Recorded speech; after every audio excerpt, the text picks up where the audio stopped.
Mhlambe umuntu asitala ngathi sinivusele nonke bekunene sivusele namaswati labataya basibukela kule nkulumo yethu le.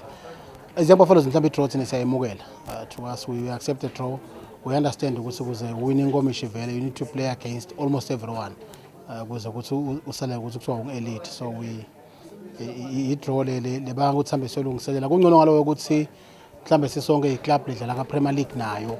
Kwenta ukuthi ke sikhona lokuyihlonipha and the-club lesiyatiko kunema-traits lekentwa kuma-club aka-Premier League which we are expecting nako sisonke because bantu labadlala ku-elite league nabo.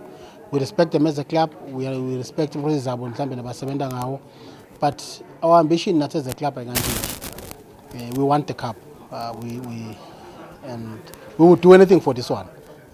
Lena siyayifuna ekugcineni kwakhona konke abantu abakethu kufanele sigcine sinayo le. Vele siyayifuna. I think i-mandate yethu ilula nje kanjalo. Mhlambe previous season sidlale sefika ku semi-final. And now ngathi asimprove from semi-final ngathi asibheke kuwo. Ngoba thina inkinga yethu asifiki ku-final bese sekufuna sijike silambatha. So if you go to final kusho ukuthi ufuna inkomishi ibuye. And sitimisele kwenta kangcono mhlambe vele neminyaka lophelile. Kucela nje amaswati ukuthi ethi game ayisupport.